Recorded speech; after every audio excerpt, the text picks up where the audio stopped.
सदर तेलंगाना जागृति कल्वा कुंटला कविता ने डोंडी लिफ्ट इरिगेशन प्रोजेक्ट के तहत वाक़े कस्तुरायनी पल्ली और शिवानागुड़म रिजर्वायर के अतराफ के मुतासरा रिहायशियों से मुलाकात की और उनके मसाइल का तफसीली जायजा लिया। इस मौके पर मुतासरीन ने बादीदा नम अपनी तकालीफ सुनाई और अपने खोए हुए हुकूक वापस दिलाने की अपील की, जिस पर कविता ने उन्हें मुकम्मल साथ देने और इंसाफ दिलाने का यकीन दिलाया। कविता ने कहा कि डोंडी लिफ्ट इरिगेशन मुकम्मल होने पर हज़ारों अफराद मुस्तफ़ीद होते।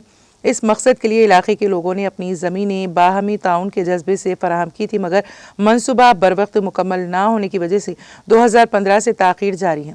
11 साल की इस तवालत में बहुत से नौजवान ऐसे हैं जिनकी उम्र उस वक्त 18 बरस से कम थी और अब उनकी उम्रें बढ़ चुकी हैं।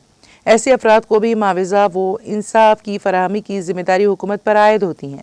उन्होंने निशानदेही की कि माजी में अगर ये काम वक्त पर मुकम्मल होता तो ये मुश्किलात पेश ना आती। उस वक्त और मौजूदा महंगाई के दौर में वाज़ेह फ़र्क है, लिहाजा मुतासरीन को मुनासिब मुआवजा फराहम किया जाना चाहिए।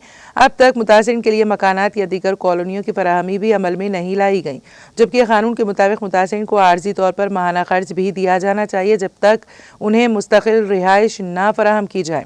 कविता ने कहा कि इसी 4 नुकाती मुतालबे के लिए वो यहाँ आई हैं। कविता ने याद दिलाया कि माजी में मनुगुड़ू असेंबली हल्के के इंतखाब के मौके पर इस मामले में बड़े पैमाने पर बात हुई और साबिक़ा वज़रा बशमूल जगदीश रेड्डी ने मुतासरीन को इंसाफ दिलाने का वादा किया था।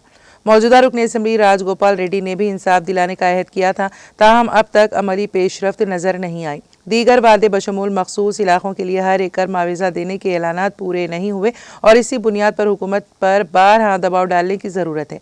उन्होंने कहा कि चंद माह कबल कॉन्ट्रैक्टर से बात हुई तो वो बता रहे थे कि पिछले 4 माह से हुकूमत ने उनको अदायगियाँ रोक रखी हैं, जिसकी वजह से तामीरी काम रुक गया है। इस पर प्रोजेक्ट में मजीद ताख़ीर वाज़ेह है, लिहाजा मुकामी रिहायशियों के लिए फौरी तौर पर रिहायशी का इंतज़ाम, माहाना खर्च और मुनासिब मुआवजे की फराहमी शुरू होनी चाहिए। कविता ने कहा कि कुछ मुतासरीन ने अराज़ियात मुख्तलिफ जगहों पर मांगने की बात की हैं, जैसे इब्राहिमपट्टनम या चंदीपल्ली के इलाकों में, और इस सिलसिले में हुकूमत को मौक़ूफ़ वाज़ेह करना होगा।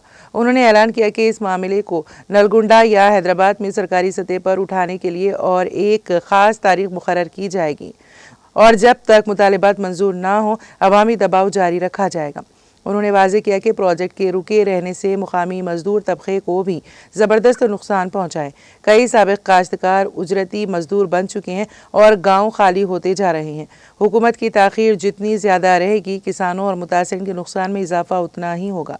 कविता ने पुरज़ोर मुतालबा किया कि मुतासरीन को फौरी तौर पर मुनासिब मुआवजा, तवील अलमुद्दती रिहाइश या कॉलोनियाँ और माहाना खर्च फराहम किए जाएँ और प्रोजेक्ट की बाकी मानदा तामीराती कार्रवाई फ़ौरन जारी रखी जाए ताकि आने वाली नस्लें इस मंसूबे से मुस्तफ़ीद हो सकें। अगर हुकूमती सतह पर संजीदा रद्द-ए-अमल ना मिला तो जागृति मुतासरीन के साथ मिलकर हैदराबाद में हुकूमत पर शदीद दबाव डालेगी।